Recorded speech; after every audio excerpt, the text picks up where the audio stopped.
I found out I was pregnant at the same time as my mafia husband's childhood sweetheart Rosa. To protect her baby from being aborted by her parents, my husband claimed her baby as his own. As for mine, he coxed me, saying he will claim only after her baby was born. I confronted him, demanding to know why he would do this to me. His response was cold and unwavering. Claiming her baby as mine was the only way to protect them both. I won't let anything happen to her or the child.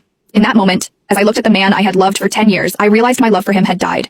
Not long after, my family condemned me, calling me a slut for having a child without a father and pressured me into getting an abortion. Meanwhile, my husband was in another city with his sweetheart helping her through her pregnancy. By the time he returned, I was already gone. I found out that my husband was accompanying his childhood sweetheart Rosa for her pregnancy checkup at my regular hospital this afternoon. Vincent, our baby looks so cute on the monitor. From the crack in the door, I saw Vincent's face lit up with a smile. Rosa was pointing at the monitor, and Vincent nodded, smiling back at her. If I didn't know that man was my husband, the father of my baby, I would have sworn they were a couple, happy and in love. Isabella Caruso, the doctor is ready for your examination, the nurse called. Vincent turned, his face drained of color, his eyes scanning the hallway. He must have heard my name. When his eyes landed on me, his mouth opened, but no words came out. I had been happily married to Vincent Falcone, my mafia husband, for nearly 10 years. This year, I was finally pregnant with his child. He of all people should know how difficult it is for me to have the baby now. How could he do this to me? I slowly walked toward him, my heart boiling with fury, anger, and the deep sadness of realizing how much I had been lied to. Is that why you told me you couldn't come to my appointment today? I tried to keep my voice steady, but the anger surged, making it impossible to control. Without thinking, I raised my hand and slapped Vincent hard across the face. It was the first time I had ever lashed out at him like this. Yet even after I slapped him, he stood there, silent, avoiding my gaze. Your silence isn't helping, Vincent. You owe me an explanation. Vincent didn't move, but Rosa, who had been standing behind him, stepped forward, shielding him from my anger. Mrs. Falcone, Isabella, right? She said, her voice shaking. Blame it all on me. Vincent did nothing wrong. It was my mistake, Isabella. I'm the one who got pregnant. Blamed it all on you, huh? I scoffed, the bitterness in my voice clear.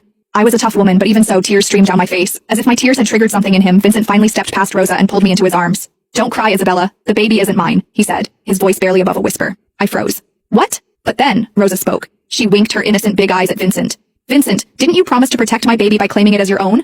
Why are you telling her now? Protect her baby? What the hell was going on? I broke free from Vincent's arms and stared at him. What the fuck is happening right now, Vincent? What the hell is she talking about?